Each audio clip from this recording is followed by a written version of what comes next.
Sementara itu, pemirsa, pemerintah Provinsi Sumatera Utara akan memperbanyak vaksinasi COVID-19 kepada para pelaku pariwisata untuk mempercepat proses pemulihan ekonomi dari sektor pariwisata.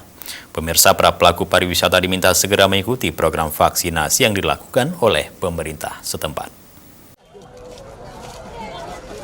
Untuk mempercepat pemulihan ekonomi dari sektor wisata, pemerintah Provinsi Sumatera Utara akan memperbanyak vaksinasi yang menyasar para pelaku pariwisata.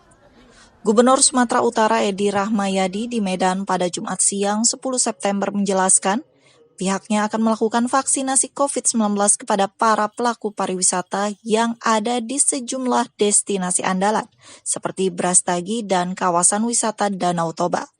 Selain untuk mempercepat proses pemulihan ekonomi, hal ini juga penting sebagai upaya untuk memberikan keamanan dan kenyamanan kepada para wisatawan. Mengingat akibat penyebaran COVID-19, sebagian besar berdampak kepada sektor pariwisata. Oleh karenanya, vaksinasi merupakan salah satu upaya untuk membantu para pelaku pariwisata, selain juga tetap menjalankan proses COVID-19 secara ketat di tempat wisata.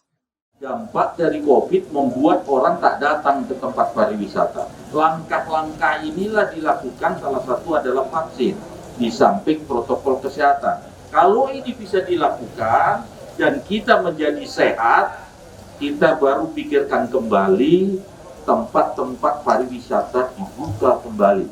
Kalau kita belum bisa pastikan, kita tidak boleh spekulasi dengan wabah ini. Diketahui sejak sebulan terakhir, vaksinasi COVID-19 kepada ribuan pelaku pariwisata telah gencar dilakukan, seperti di kawasan strategis pariwisata nasional KSPN Danau Toba.